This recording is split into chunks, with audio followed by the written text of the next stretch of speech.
Hello, friends. Chaplain Scott Savell here with another prophecy update. Before we get started, if this content is helpful to you, please take just a moment to like, share, and subscribe. It really helps get these updates in front of others.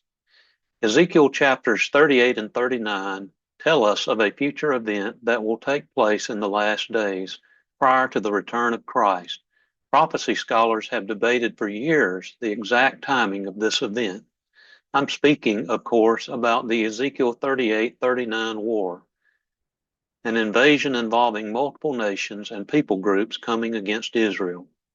This invasion appears to be led by Iran and equipped by Russia, along with other aligned nations. Where scholars differ is when this battle takes place. Some believe it occurs before the tribulation, others at the beginning, and still others later during that period. I personally believe this invasion will take place a few years before or right around the time of the beginning of the tribulation. But today, I want to focus less on timing and more on a specific condition Scripture tells us will exist at that moment. In Ezekiel 38, Israel is described as dwelling securely, often translated as unwalled villages. In other words, a time of apparent peace, but one that is ultimately false and deceptive. They are living securely, all of them, the prophet notes in Ezekiel 38, verse 8. Then he says, I will go up against the land of unwalled villages, against those who are at rest, who live securely. That's verse 11. And for years, I've wondered how could Israel ever truly believe it was secure, especially in such a dangerous region? Well, this is where current events become very interesting.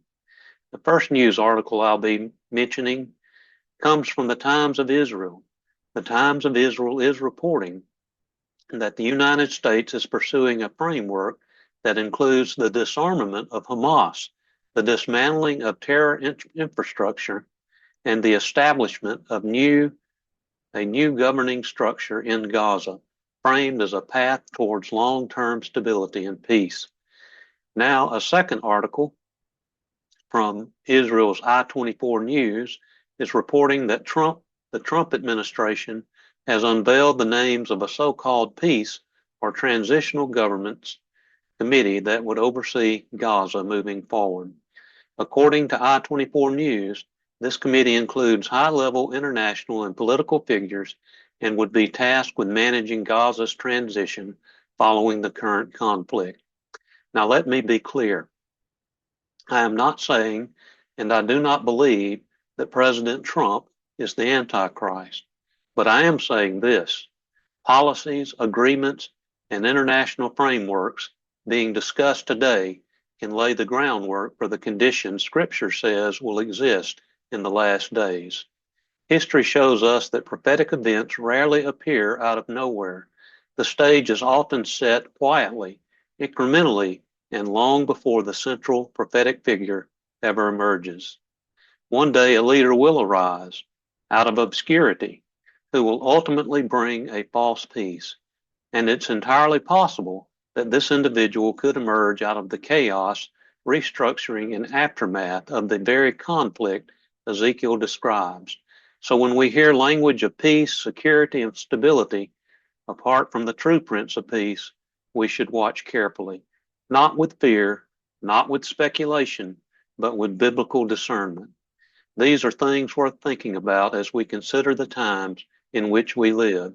After all, isn't it interesting that given all the directions things could possibly go, they always seem to go in the direction predicted by the biblical prophets centuries ago? Thank you for tuning in. This has been Chaplain Scott Savell with another prophecy update. And once again, if you found this helpful, please share and like it and subscribe. It truly helps others find this content. May God bless you and yours. And remember, keep looking up.